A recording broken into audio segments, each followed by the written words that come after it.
Hello everyone. In this video, we will discuss about the plasma protein.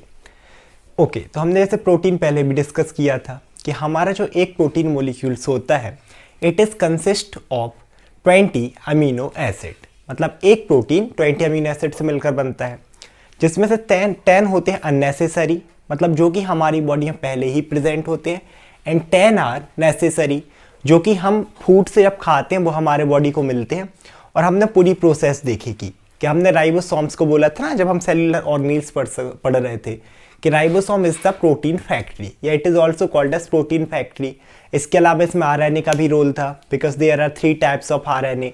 MRNA जो कि message देता है कि 10 नेसेसरी अमीनो एसिड हमारी बॉडी में आ गए हैं। फिर एक था टीआरएनए जो कि क्या कर रहा था, ट्रांसपोर्ट कर रहा था। एंड लास्ट था हमारा आरआरएनए मींस राइबोसोमल आरआरएनए, जिससे प्रोटीन बन रहे थे। तो यहाँ पर भी प्रोटीन के साथ लेकिन एक और बट क्या लगा है, प्लाज्मा, यानी कि ऐसे प्रोटीन जो कि प्रेजेंट होंगे प्लाज्मा में। प्लाज्मा हमने डिस्कस किया था ब्लड में कि ब्लड के 2 कंपोनेंट्स हैं, एक है प्लाज्मा एक है कार्पस्कल। तो प्लाज्मा हमारा फ्लूइड फास्ट था 55%, उसी में जो प्रोटीन होते हैं उन्हें हमने बोला प्लाज्मा प्रोटीन। मेनली ये होते हैं 3 टाइप के, इसके अलावा और भी हो सकते हैं, बट मेजर जो 3 हैं ये होते हैं 3 टाइप के, serum albumin, serum globulin and fibrinogen. अब इसमें से जो एल्ब्यूमिन है एंड ग्लोब्यूलिन है इसके आगे हमने लगाया है सीरम, लेकिन फाइब्रिनोसिन में नहीं लगाया। इसका रीज़न क्या है? तो इससे पहले जो हमने देखा था कॉम्पोजिशन ऑफ ब्लड में कि हमारा ये क्या है, प्लाज्मा है, और प्लाज्मा से ही क्या बनता है, प्लाज्मा से ही बनता है सीरम, क्योंकि प्लाज्मा में प्रेजेंट होता है फाइब्रिनोसिन। और जब हमारी प्रोसेस होगी ब्लड क्लॉटिंग की तो यही फाइब्रिनोसिन कन्वर्ट हो जाता है किस में, फाइब्रिन में। और उसी फाइब्रिन से क्या होता है कि अब जो यहाँ पर बचेगा ना, अब हम इसे प्लाज्मा नहीं बोलेंगे। जब प्लाज्मा में से फाइब्रिनोसिन निकल जाएगा, फाइब्रिन बन जाएगा, तो हम उस प्लाज्मा को क्या बोलते हैं, सीरम। तो सीरम में हमारा क्या है, फाइब्रिन, फाइब्रिनोसिन नहीं है, इसीलिए हम सिर्फ बोल रहे हैं फाइब्रिनोसिन, क्योंकि ये प्लाज्मा प्रेजेंट होता है सीरम में नहीं। तो सीरम में एल्ब्यूमिन है तो सीरम एल्ब्यूमिन, सीरम में ग्लोब्यूलिन भी है तो serum globulin, but because serum में फाइब्रिन नहीं है तो हम इसे बोलते हैं only fibrinogen. Now we will discuss about the function of the plasma proteins. The first one is role in coagulation of blood. इसका क्या, ब्लड तो सभी को पता चल गया होगा कि फ्लूइड कनेक्टिव टिश्यू है ना, रेड कलर का। What is coagulation of blood? Coagulation का सीधा मतलब है क्लॉटिंग, रक्त का जमना, रक्त का थक्का जमना। विटामिन के सबने सुना होगा कि रक्त का थम्मा जमने, फाइब्रिनोजन और विटामिन के बहुत फेमस है 10th 12th। तो अब इसमें क्या होता है कि हमारे प्लाज्मा प्रोटीन बहुत इंपॉर्टेंट रोल प्ले करते हैं, यानी कि अगर हमारी बॉडी में ब्लड क्लॉटिंग हो रही है तो सिर्फ और सिर्फ प्लाज्मा प्रोटीन की वजह से। जैसे मैंने बताया था इन प्रीवियस लेक्चर में कि there are 13 factors which are responsible for blood clotting, fibrinogen, prothrombin, thromboplastin, calcium ion, लेवाइल factor, presence has not been proved, stable factor, Stuart factor, Hageman factor, ऐसे करके 13 फैक्टर्स हैं। तो फर्स्ट जो ही factor मैंने बोला फाइब्रिनोजिन, फाइब्रिनोजिन होता है हमारा फर्स्ट क्लॉटिंग फैक्टर, सबसे पहला। तो अगर हमारी जो प्रोसेस, और क्योंकि ये ब्लड क्लॉटिंग है ना पूरी रिएक्शन से चलती है, मतलब एक फैक्टर 2 को स्टिमुलेट करेगा, 2 3 को, इस टाइप से पूरा हम एक क्लॉटिंग का मैकेनिज्म देखेंगे बहुत बढ़िया से। अभी सिर्फ आप ये समझ लें। तो अगर प्रोसेस, अगर फाइब्रिनोजन है यही तो फर्स्ट फैक्टर है, अगर यही नहीं रहेगा तो ब्लड क्लॉटिंग होगी नहीं, जो कि बहुत लोगों में होता है। जैसे आप लोगों ने हीमोफीलिया सुना होगा, मतलब अपन को नॉर्मल होता है ना यार, एक क्लॉट लगा उसके बाद ब्लड जमता है। कई लोगों में क्या होता है कि अपन कट लगता है तो सॉरी ब्लड जमता ही नहीं है, कंटिन्यू बहता रहता है। जो एक वो थी ना हीमोफीलिया, पूरी इससे क्या बोला जाता है, एक खानदानी रईस बीमारी बोला जाता है, क्योंकि ये वो जो अब इंग्लैंड की महारानी थी क्वीन विक्टोरिया, उनसे चली आ रही थी हीमोफीलिया। जेनेटिक डिसीज होता है एक्स क्रोमोसोम डिसऑर्डर का, अलग से पढ़ेंगे तो बहुत डिटेल में पढ़ेंगे। तो यहाँ फिर हम बात करते हैं सिर्फ कोagulation की, ये क्लॉटिंग का फर्स्ट फैक्टर। तो plasma protein essential blood clotting के लिए, उसमें ही mainly fibrinogen. The second function is in the defence mechanism. अब प्लाज्मा प्रोटीन जो है वो डिफेंस में भी हेल्प करते हैं। कैसे? बाय एक्ट एज एंटीबॉडीज, और उसमें भी स्पेशली गामा ग्लोब्यूलिन। ग्लोब्यूलिन के अंदर कैटेगरी होती है गामा ग्लोब्यूलिन। तो ये क्या करते हैं, एक्ट एज एंटीबॉडीज, और हमने एंटीबॉडीज पहले भी देखी एंटीबॉडीज किसके अगेंस्ट बनती हैं? एंटीजन। अब ये दोनों नए नए शब्द आ गए, क्या है एंटीबॉडी और क्या है एंटीजन। दोनों ही प्रोटीन होते हैं, पहली चीज है ना। लेकिन अब एंटीजन क्या है? एंटीजन ऐसे सब्सटेंस होते हैं या ऐसे ऑर्गेनिज्म होते हैं जो हमारी बॉडी में कोई भी डिसीज कॉज करते हैं। बहुत सारी चीज के एंटीजन हो सकते हैं, ट्यूबरक्लोसिस का, पोलियो में कोई वायरस है उसका, ऐसे करके है ना, मम्स का, हेपेटाइटिस का। तो ऐसे करके ये होगा एंटीजन जो कि डिसीज कॉज करेंगे। और एंटीबॉडी वो ये भी प्रोटीन ही है, लेकिन ऐसे सब्सटेंस है जो इन एंटीजन को डिस्ट्रॉय करते हैं, यानी कि जो हमें हेपेटाइटिस होने से बचाएंगे, हमें मम्स होने से बचाएंगे, हमें ट्यूबरक्लोसिस होने से बचाएंगे। अपन ने देखा था ना बी और टी लिम्फोसाइट, तो ये पूरा उसका फंक्शन। जब हम लिम्फोसाइट पढ़ेंगे WBC तो इसे और अच्छे से पढ़ेंगे। Apart from this it plays an important role in defence mechanism, क्योंकि पूरे एंटीबॉडीज के डिपेंड ही वैक्सीन बनती है और सारे डिसीज। अपार्ट फ्रॉम दिस अब हम देखते हैं third function, role in transport mechanism. जैसे ब्लड का फंक्शन था कुछ चीज़ें ट्रांसपोर्ट करने का, तो एक्चुअल में उसके ब्लड के अंदर ये प्लाज्मा प्रोटीन, तो ये भी कुछ ना कुछ ट्रांसपोर्ट करेगा। तो दो चीज़ें, पहली चीज़ तो क्या है, हार्मोन और enzyme. Transport hormones and enzyme ये करते हैं हमारे एल्ब्यूमिन और ग्लोब्यूलिन, इसमें भी अल्फा एंड बीटा।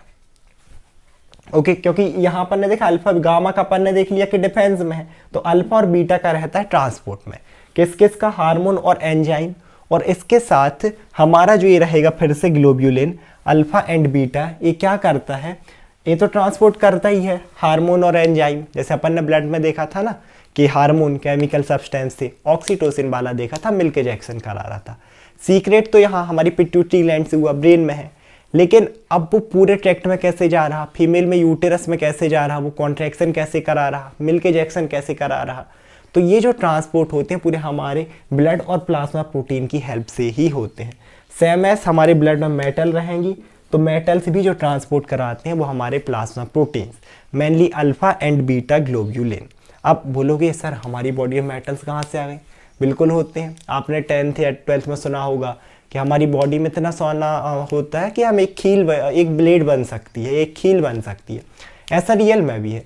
मतलब हमारी बॉडी में क्या क्या मेटल्स हो सकते हैं? कॉपर हो सकता है, निकल हो सकता है, कोबाल्ट हो सकता है, iron etcetera. The fourth one is the role in viscosity of blood, यानी कि विस्कोसिटी का मीनिंग क्या था? गाढ़ापन। अब हमने देखा था कि हमारा जो ब्लड है it is 5 time more viscous than water, यानी कि अगर हम देखें तो पानी की कंपेरिजन में हमारा कितना ज़्यादा 5 गुना ज़्यादा गाढ़ा है ब्लड। तो ये किस वजह से इतना गाढ़ा है? The reason is that because of the plasma protein, यानी कि हमारे प्लाज्मा प्रोटीन ही हमारे ब्लड को क्या प्रोवाइड करते हैं? विस्कोसिटी। और ये विस्कोसिटी इस किस चीज़ के लिए रिस्पॉन्सिबल होती है? For maintaining the blood pressure. अब ब्लड प्रेशर क्या है? देखो ये है हमारी ब्लड वेसल, इस तरीके से इस ब्लड वेसल में प्रेजेंट है हमारा ब्लड। तो अब ये ब्लड क्या करता है? क्योंकि ये है तो इन वेसल्स पर एक प्रेशर एक्सर्टेड करता है, उसे हम बोलते हैं ब्लड प्रेशर। तो अब यहाँ ये समझते हैं कि प्लाज्मा प्रोटीन इसे मेंटेन करने में कैसे हेल्प करता है। एक एग्जांपल लेंगे, थोड़ा बुक से हट के अलग से लेंगे हम, नॉर्मल डेली लाइफ का। आप क्या करना, एक अपने पास बोलते ना कोई भी एक बर्तन, उसमें पानी भरना, और पानी भरने के बाद या किसी भी तालाब में क्या करना, अपने हाथ से इस तरीके से पानी अपन वो करते ना, इस तरीके से आप क्या करना, हाथ को चलाना। आप देखना थोड़ा सा, एक तो आप हवा में चलाओ तो आपको कुछ भी फील नहीं होगा, कोई भी प्रेशर नहीं लगेगा। आप पानी में अगर ऐसे हाथ करोगे तो आपको थोड़ा सा प्रेशर एक फील होगा। और वही अब आप किस में करो, कहीं पर अगर कीचड़ हो, वो नहीं होते जहाँ पर लोग दब जाते, पता नहीं उसे क्या बोलते, तो वो कीचड़ टाइप में अगर आप करोगे ना, या जो गीली मिट्टी में, तो आप देखने बहुत ज़्यादा प्रेशर फिर आपके हाथ में आएगा। और रेत का ढेर हो, आप रेत को खिसकाओ, तो कहने का मतलब जो चीज़ जितनी गाढ़ी रहेगी आप देखना उतना ज़्यादा प्रेशर आपको फील हो रहा। तो इसी वजह से, क्योंकि ये विस्कोसिटी प्रोवाइड कर रहा, और यही विस्कोसिटी, आई होप आप लोगों को एग्जाम्पल में समझ में आया होगा कि ब्लड प्रेशर को मेंटेन करता है। और ब्लड प्रेशर को हम आगे डिटेल में अच्छे से पढ़ेंगे। The fifth one is the role in erythrocyte sedimentation rate. अब पहले तो इसी को समझते हैं, ये क्या है। अब ये प्रॉपर्टी होती है हमारी आरबीसी की, रेड ब्लड सेल्स की, जो कि ये ब्लड का कंपोनेंट्स कल हमने देखा था ना। आगे हम इसके बाद वही है, इसी हमें आरबीसी पढ़नी है डिटेल में। तो एरिथ्रोसाइट का मतलब ही होता है आरबीसी, ये साइंटिफिक नेम है, इसका मतलब होता है आरबीसी, रेड ब्लड सेल्स। और सेडिमेंटेशन रेट का क्या मतलब, सेड, यहाँ सेडिमेंटेशन सेड निकालना, सेड मतलब जमना, मतलब आप लेबोरेटरी में जो टेस्ट होते हैं ना, ब्लड की रिपोर्ट चेक हो रही, तो ऐसे वो परखनली टाइप में ब्लड लेके भर देते हैं। तो इस रेट का क्या मतलब है कि सबसे पहले तो प्लाज्मा प्रोटीन क्या करते हैं, रोलेक्स फॉर्मेशन में हेल्प करते हैं, एसिलेट रोलेक्स फॉर्मेशन। अब रोलेक्स फॉर्मेशन क्या होता है, ये भी होती है आरबीसी की एक प्रॉपर्टी। मतलब आरबीसी होती है हमारी डिस्क शेप की, अभी आप सिक्के जैसे ले लो, और ये क्या करती हैं हमारी आरबीसी, एक आरबीसी, दो आरबीसी, तीन, ऐसे करके हमारी आरबीसी एक पिलिंग बनाती है। जैसे अपन सिक्के के ऊपर एक रख दें, इसी को बोला जाता है रोलेक्स फॉर्मेशन। और सिंपल सी बात है, अगर आरबीसी अपना ऐसा बनाएंगी तो वजन, एक सिक्का हल्का, दूसरा सिक्का वजन, ऐसे करके इनका इतना वजन हो जाता है, हम बोल सकते हैं कि आरबीसी हमारी पूरे नीचे बैठ जाती हैं इस तरीके से, और ऊपर हमारा पूरा सीरम। तो यही जो प्रॉपर्टी है, इस प्रॉपर्टी को बोला जाता है एरिथ्रोसाइट सेडिमेंटेशन रेट। तो यही प्रोसेस कब होगी, लेकिन जब हमारा ही कॉइन बनेगा तब ये एरिथ्रोसाइट सेडिमेंटेशन रेट होगा। तो क्या किया, प्लाज्मा प्रोटीन ने रोलेक्स फॉर्मेशन को क्या कर दिया, स्टार्ट कर दिया। यही रिस्पॉन्सिबल है ESR means erythrocyte sedimentation rate के लिए। The sixth one is role in suspension stability of RBC. अब ये फिर से एक बार फिर से किसकी प्रॉपर्टी है, आरबीसी की, रेड ब्लड सेल्स की।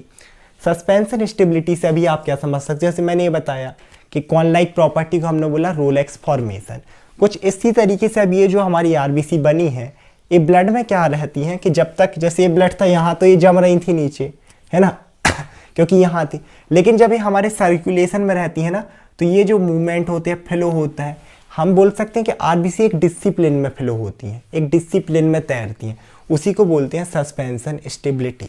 वहाँ डिटेल में पढ़ेंगे आरबीसी में।